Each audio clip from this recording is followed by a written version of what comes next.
innanzitutto è un formaggio che assume una valenza economica non indifferente, soprattutto nelle zone interne dell'isola, da dove nasce.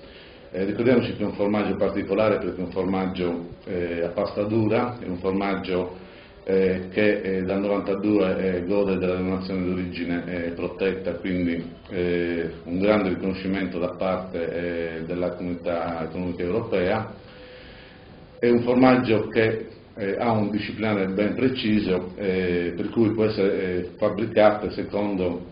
appunto lo standard scritto in questo disciplinare. Senza dubbio il formaggio risente di molte influenze particolari che derivano un po' sicuramente dalla composizione del latte, ma anche da differenze che si possono riscontrare nell'operatività del casificatore, per cui ecco, si dovrebbe cercare anche con metodi leggermente più moderni, vedi ad esempio adesso la costituzione dei mini casifici aziendali, grazie ai finanziamenti da parte della Comunità Economica Europea,